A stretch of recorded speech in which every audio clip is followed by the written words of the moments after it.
Jalankan kemana tuh? Dipersilakan kepada Kak Sulistya. Mana Sulistya? Oh, Sila itu pada kelompok 8 dengan pertanyaan bagaimana pemikiran Khawarij tentang pelaku dosa besar. Bagaimana pemikiran Khawarij tentang pelaku dosa besar.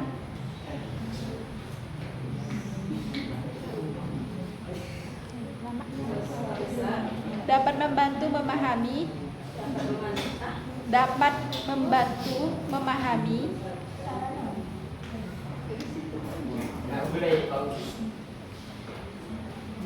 dan menyelesaikan masalah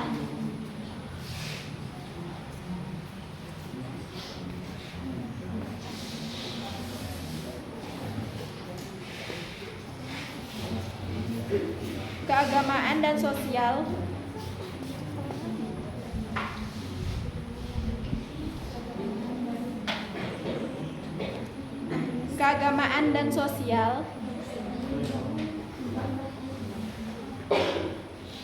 yang dihadapi oleh umat Islam.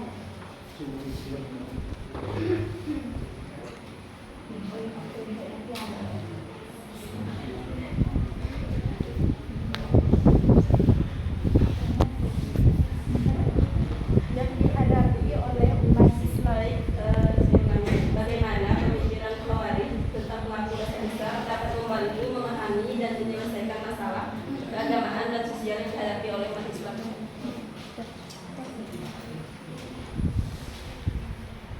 Selanjutnya pada kami sih. Izin bertanya kepada materi yang depan, bagaimana Syiah Zaidiyah memandang tanggung jawab individu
pertanyaannya, bagaimana Syiah Zaidiyah memandang tanggung jawab individu dalam menghadapi dosa besar? Apakah mereka meyakini bahwa pelaku dosa besar harus bertanggung jawab secara penuh atas tindakan mereka? Nah, jadi pandangan Syiah Zaidiyah tentang tanggung jawab individu dalam menghadapi dosa besar ya dapat bervariasi, dia konsisten dalam pandangannya dan konsisten banyak pandangannya. Nah, tapi berdasarkan beberapa sumber yang saya temukan, ada informasi terkait yang pertama ya, ajaran Syiah Zaidiyah ya tidak secara jelas mengungkapkan pandangan mereka tentang tanggung jawab individu dalam menghadapi dosa besar. Nah, namun mereka ya meyakini bahwa iman yang nyata menuntut amal dan orang yang berimannya tidak mungkin terus-menerus melakukan dosa besar atau bahkan dosa kecil. Nah, yang kedua, pandangan Syiah Zaidiyah tentang pelaku dosa besar dapat dikatakan sejalan dengan pandangan Mu'tazilah yang moderat. Nah, namun pandangan ini kurang jelas dan tidak memiliki penjelasan yang rinci. Nah, yang ketiga, dalam ajaran Syiah, jika seseorang memiliki iman, mereka ya memiliki kesempatan untuk bertaubat sehingga dosa-dosanya dapat dimaafkan. Namun dalam hal dosa-dosa yang berkaitan dengan hak-hak orang lain dan diperlukan keridhaan dengan orang yang bersangkutan tadi ya. Dan penting juga untuk kita ketahui bahwa pandangan dan interpretasi dalam agama ya dapat bervariasi dan konsisten. Banyaklah pandangan. Mungkin ada kawan-kawan yang ingin menambahkan atau menambah. Bersilakan.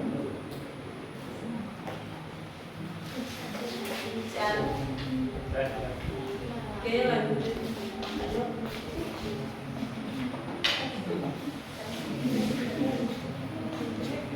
Selanjutnya, Kak Nadia akan menjawab pertanyaan dari Kak Mary.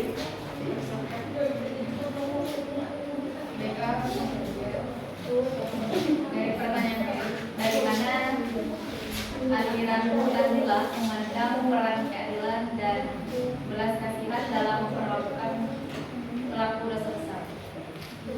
Nah, aliran Mu'tazilah memandang peran keadilan dan belas kasihan dalam memperlakukan pelaku dosa besar dengan cara yang relatif moderat, yang mana mereka tidak mengkafirkan pelaku dosa besar, tetapi juga tidak memperlakukan mereka sebagai orang yang buta beriman. Nah, aliran ini berpendapat bahwa pelaku dosa besar berada dalam posisi yang tidak jelas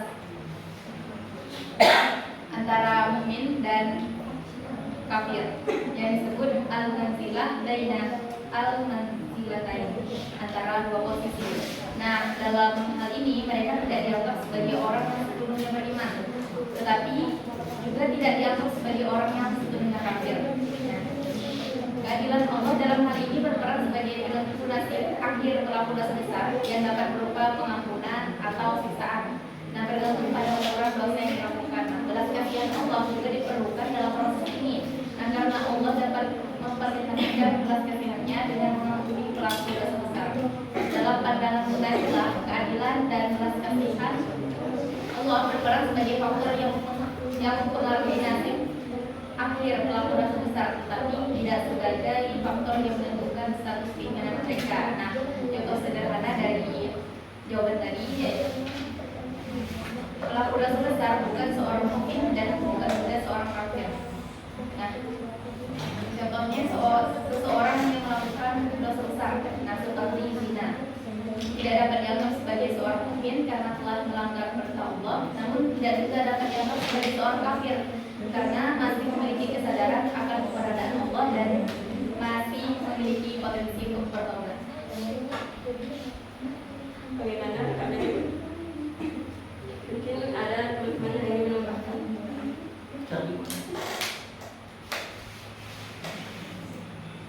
Tidak ada. Baik, selanjutnya ada pertanyaan dari Kak Sulistia.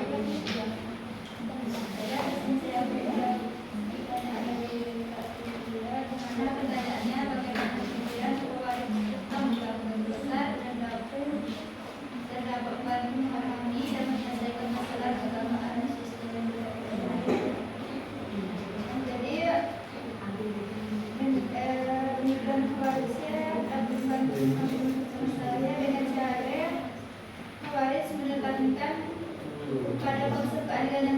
dan penegakan hukum yang tegas terhadap pelaku dosa besar.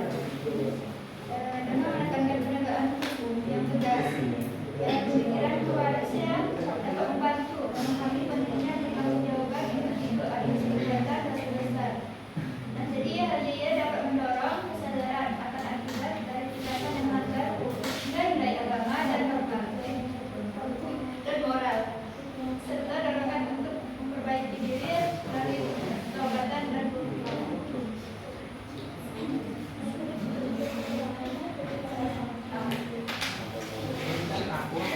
Bagaimana kasus tersebut?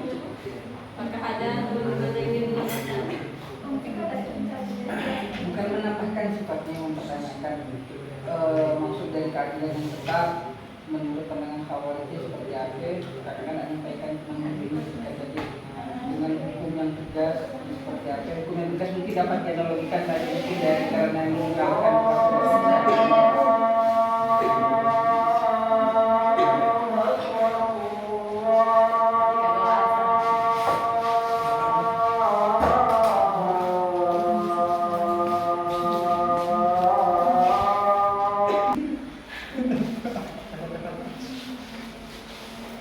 Bang, tadi kan tentang pandangan Khawarij menekankan pada konsep keadilan yang tetap kan ya?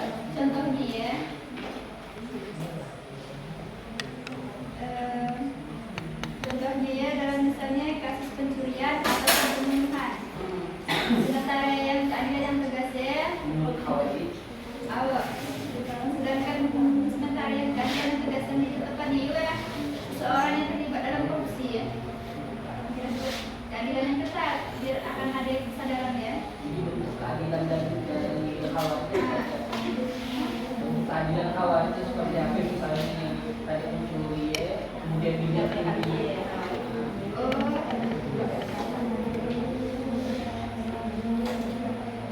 Dihukum penjara yang panjang atau hukuman. Ya, yang penegakan hukum tegas ya, sama dia pencurian dan pembunuhan. Kemudian penjara yang panjang. Sementara yang tindak korupsi ya,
jadi tindak korupsi ya, akan dihukum dengan tegas tanpa kecuali maksudnya ya.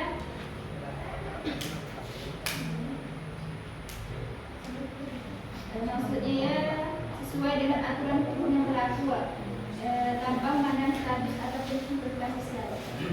Oke, jadi dapat disebutkan pemikiran-pemikiran sosiologi terkait pelaku dosa besar menurut pandangan Khawarij itu bahwasanya dia bermula dari pemikiran-pemikiran mereka sendiri. Nah, kemudian memutuskan hukuman apa yang layak diputuskan.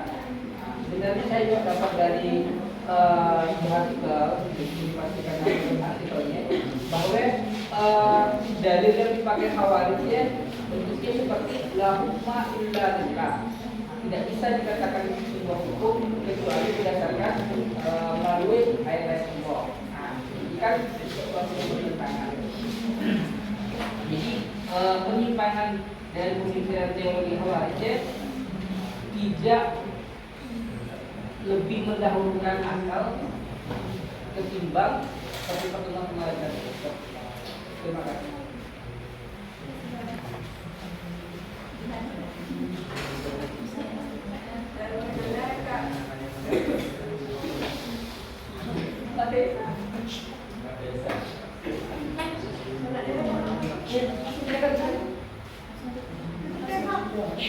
Baik, telah selesai presentasi dari kelompok 8. Kurang lebih mohon maaf.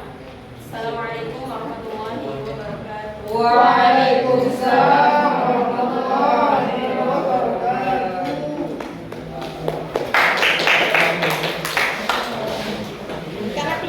Jin.